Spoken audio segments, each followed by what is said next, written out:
Sexy. All right, let's stick with business for a moment. It's time now for our financial focus. Let's bring in our money men, business and market analyst, NewsMax contributor Seth Denson, also America's accountant, accounting professor at Montclair State University, Dan Geltrude. Good morning to you both. Morning, Rachel. Now, House Democrats are preparing to vote on infrastructure and reconciliation bills next week. Not so sexy. And today's question is, why don't the Dems want a debt ceiling as part of that package? And Seth, I'll start with you. Oh, listen, I think there's a number of reasons they don't want it as part of that package. But I think if we look tactically, there's a couple key things here. And one that not many people are talking about, and that is the fact that Democrats are actually limited on the number of reconciliation bills they can pass. And they have to be very specific. And one of the things that the Democrats are pushing here is a suspension of the debt ceiling. And there's a lot of scholars that are questioning whether or not that would pass parliamentary rules and procedures. That's fun for a Tuesday morning, right? But nonetheless, it's a question, and Dems don't want that. But I'll tell you a second reason. I think this is strategic. Listen, Nancy Pelosi's smart.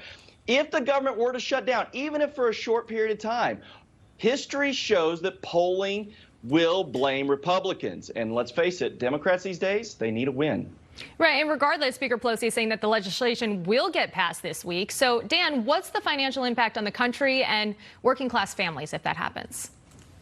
Well, the mantra out there is that this is only going to impact financially corporations, those big bad corporations, by the way, and all those rich people. But history has also shown that that's not true. When you start talking about that you're going to tax the rich to pay for all of this spending, it ultimately trickles down to people who are not quote unquote rich. So what I think we're looking at here is ultimately both of these bills, the bipartisan and the Build Back Better bill, will ultimately pass. In what form? Not certain yet, but I'm going to say this. More spending and more taxes are on the way for everyone. Which is never what we want to hear. Something else Speaker Pelosi says is raising the debt ceiling will not be done through reconciliation. Seth, what exactly does that mean?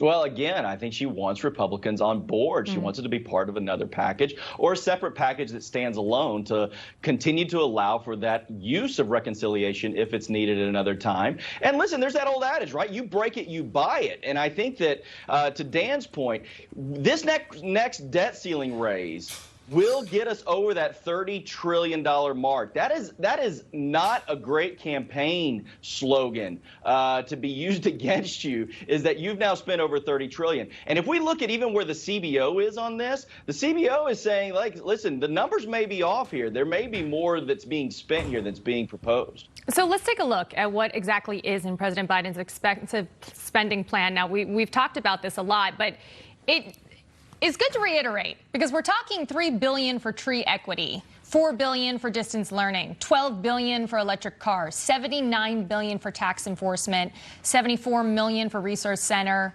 and $25 million for bias training. Dan, how can we afford that? Any of that? Well, for people like you and I, we can't afford it, meaning to spend more money than we actually have. But we're talking about the federal government.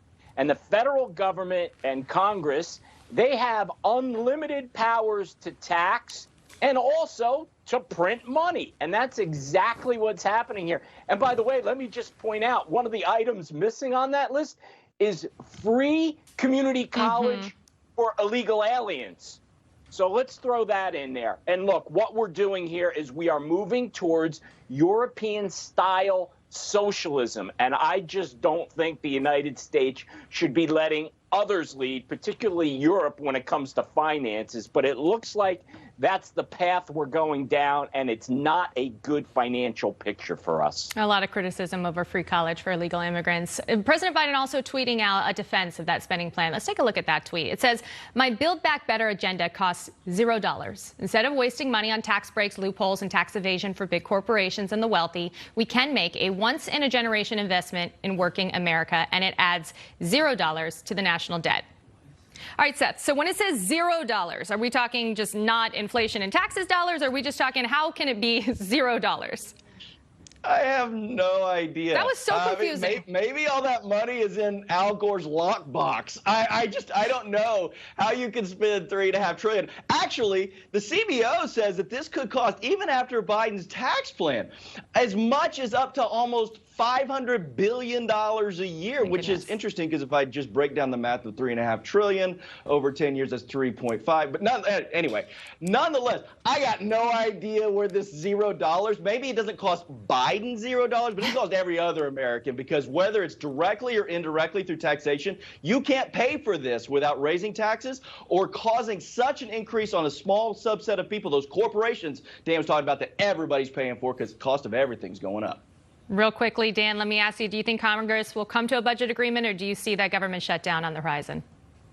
Well, as Seth pointed out before, Republicans will get the blame for no matter what happens. So it's a tough call. I don't believe, however, that they're going to allow the government to shut down. I think with everything that's going on right now related to the pandemic and so many services that are critically needed by people in this country, it would be real tough to let the government start shutting down. All right, we'll see by the end of the week. Seth Denson, Dan Geltrude, thank you as always.